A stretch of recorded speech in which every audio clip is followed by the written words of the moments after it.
¿Y si en cada fisura se escondiera todo aquello que la memoria no quiere soltar? En este nuevo capítulo, desde que hablan los artistas, las obras se convierten en punto de partida para pensar lo que somos, lo que recordamos y también lo que nos atraviesa. En esta ocasión nos adentremos en la exposición Cuerpo y Memoria para encontrarnos con Dislocaciones, una propuesta del artista plástica y visual Ángela Reyes, nacida en Bogotá y actualmente radicada en Boyacá. Su obra gira en torno a la fisura como huella, como rastro y como posibilidad de sentido, una forma de entender el cuerpo y la memoria desde lo que se quiebra, pero también desde lo que resiste y permanece. Desde una mirada que cruza lo artístico, lo pedagógico y lo cultural, Ángela nos invita a pensar qué nos dicen las grietas que habitamos.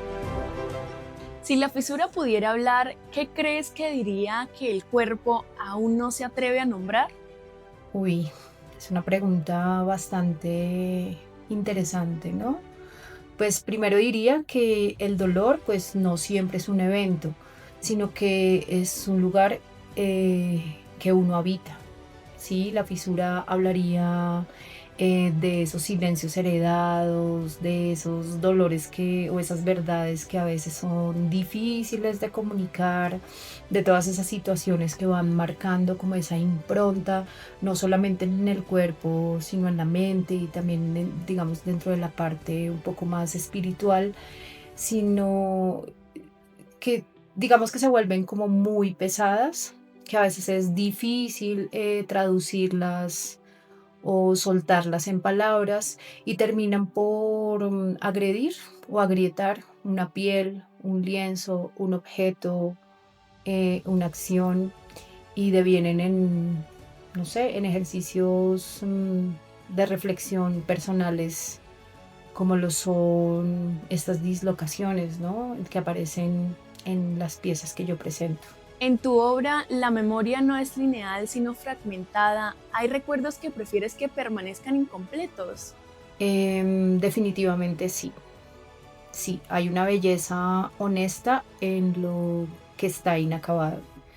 Y forzar la totalidad de un recuerdo es a veces como una forma de ficción, ¿no? Yo pienso que esa, esa magia que hay en lo inconcluso o en lo que no se entrega completamente permite que el espectador encuentre ese eco de su propia experiencia en los objetos que está viendo o en las obras que les estoy entregando. Entonces, pienso que sí, sí hay debe existir esa belleza y debe existir esa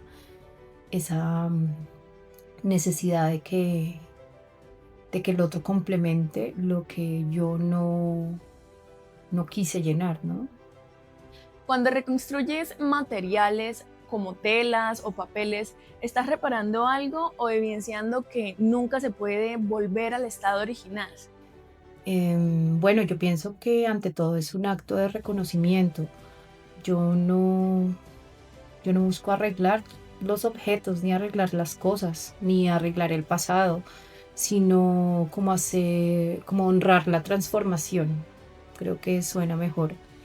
Mm, Cada vez que yo tengo el acto de pegar o de coser o de hilar esas fisuras o esas fracciones, lo que hago es crear como un tercer estado, ¿sí?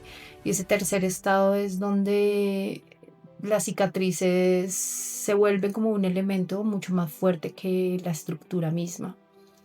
Empieza la cicatriz a tener un diálogo directo. Entonces empieza a ser como el elemento principal o como el actor principal que empieza a dialogar o a tejer esa comunicación con el espectador. Ángela, ¿tú crees que el cuerpo recuerda incluso aquello que la mente ha olvidado? Sí, absolutamente. El cuerpo es un archivo sensible, lo recuerda todo. Entonces sí, pienso que sí. ¿Y tú crees que hay alguna fisura personal que haya marcado directamente estas propuestas de tu obra? Bueno, pues hacer parte de esta exposición cuerpo y memoria fue partir de mis propias grietas.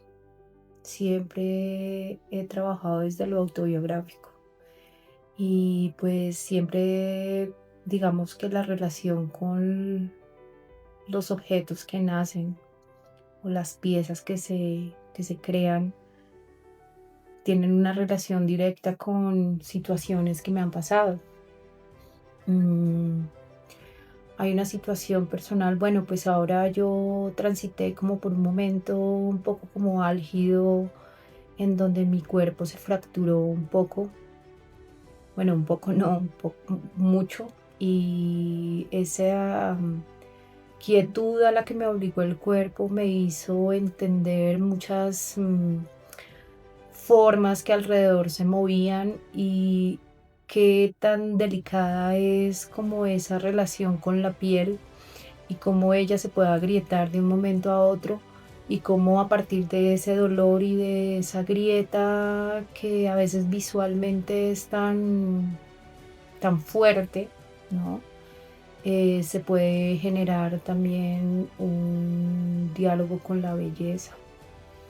Entonces, la fisura o la cicatriz o la grieta acá no viene siendo como un elemento doloroso, sino como el principio de una reconciliación conmigo misma. ¿Cómo se traduce el desplazamiento territorial o emocional en una forma material dentro de tu obra? Bueno, yo creo que se puede partir del uso de materiales frágiles o materiales nómadas que uso en las piezas.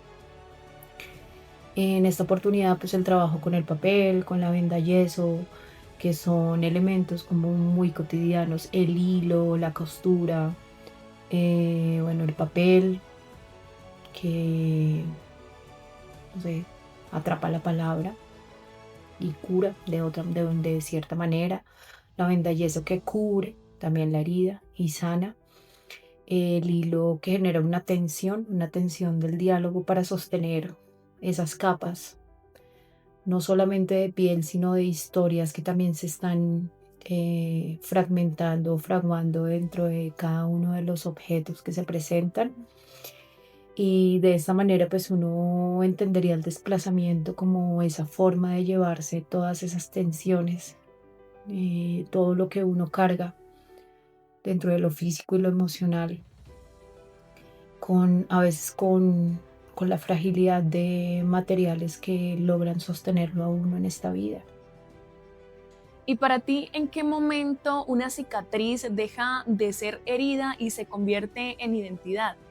Bueno, yo pienso que eso pasa cuando uno las reconoce y deja de ocultarlas. Cuando en el momento en que la cicatriz o la fisura se vuelve como el trazo principal de todo. Cuando tú dejas de ocultar esas marcas, obviamente hablando no solamente de lo físico, sino en todo sentido, eh, se vuelven una identidad propia y toman fuerza, la fuerza que requieren para que ya no se hable desde el dolor, sino desde la sanación. La fisura no como una herida, sino como una entrada de la luz. ¿Y qué tan político puede ser mostrarlo fragmentado en un mundo que exige coherencia? Yo creo que el solo hecho de permitirse en una sociedad o en un sistema que le exige a uno ser tan regio, tan pulido, tan recto, el hecho de permitirse mostrar lo roto, lo quebrado y la vulnerabilidad, a mí me da un derecho de defender la fragilidad del ser humano. Entonces, de esa manera, pues se vuelve un acto de resistencia ante una sociedad que te quiere perfecto. Y pues la perfección no existe, ¿no? Pienso que la belleza está en lo inacabado, Ángela, ¿y cómo dialogan lo íntimo y lo colectivo dentro de estas fisuras que tú haces en tu obra? Yo pienso que cuando logro entablar una conversación con el otro desde mi propia experiencia personal y el otro se ve reflejado en lo que ve o lo siente o lo manifiesta de alguna manera, empieza a ver ese puente que tiende a ser hasta un poco político, ¿no? Ese, digamos que ese reflejo de mis fisuras con el contexto social. Hay mucha gente que ve las piezas y como que recuerda alguna situación, un momento, trae a la memoria o evoca ese dolor que en algún momento lo marcó. Ahí se empieza a tejer ese puente entre lo íntimo y lo público. Ángela, y ya para ir finalizando, ¿tú qué esperas que el espectador sienta antes de entender tu obra? Yo pienso que antes de que el espectador intente como descifrar una técnica, un concepto, una teoría, no sé, sienta como esa experiencia de que esas fisuras le pertenecen de alguna manera, que el cuerpo siempre responde antes que la razón. Entonces me gustaría que no sé, que el espectador sintiera como una afinidad con las piezas que ve desde esa experiencia personal e íntima que en algún momento de su vida sufrió, vivió o eh, marcó dentro de su territorio, ¿no? Bueno, Ángela, muchísimas gracias por compartirnos tu experiencia de cómo creaste esta obra y a las personas que no vieron personalmente toda la exposición de Cuerpo y Memoria, los invitamos a que vayan a nuestras redes sociales y vean tanto los videos y las fotos que hay tanto en Instagram como en Facebook.